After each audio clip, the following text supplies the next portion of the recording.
I gotta stop watching home invasion movies as a woman who lives alone. Before I get into the review, just a moment of appreciation for this absolute goddess. Her boyfriend Ryan is so annoying and rude. The typical city guy who the locals want to torture and kill. Of course, they have car trouble and need to stay in a random cabin in the middle of nowhere for the night. It would never be me, I would have pushed my car to the nearest city. They start getting frisky on the front porch, but we all know there's hella mosquitoes out there. We get the usual, is Tamara home? And after this, Ryan leaves Maya alone because he has to go get his inhaler. Taking a shower while you're home alone and you've already had someone banging at your front door is an interesting choice. Power gets cut, and of course someone is already in the house watching her every move.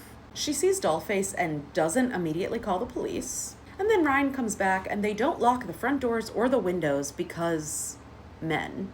But the strangers aren't hiding anymore and the fight is on. They hide in the crawl space, and once again, I must urge these dummies to leave the stabby item in place until you make it to the hospital. The inhaler is its own fucking character, and Ryan drops it when they're running to the shed, which is actually ironic because in the original he had to run out for cigarettes, which is quite the opposite of an inhaler. But it's obviously getting very predictable. Also bold of them to assume that there's multiple villains and one wouldn't be hiding in the shed. But Ryan does find a shotgun, so they decide to play offense. Maya keeps clutching on Ryan's shooting arm, so he has to tell her to stay back. So he blows someone's head off and immediately starts celebrating as if there's not more masked bandits. And of course, they kill Joe, the owner, not Joe, the mask wearer. They also keep stopping to hug and cry. This is not the time.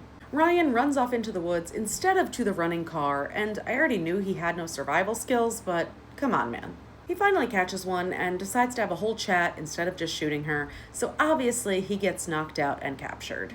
Both Ryan and Maya are stabbed, and we get a to be continued. They don't usually so blatantly set up a sequel like that. This was what we've come to expect from the Strangers franchise, but Ryan was so unlikable and Maya was just so helpless. It didn't add anything new to the franchise, and it didn't have the substance or the suspense as the original, despite it being copy and paste in some ways. I'm rating this one 2.5 out of 5 bitches named Tamara. See you next time!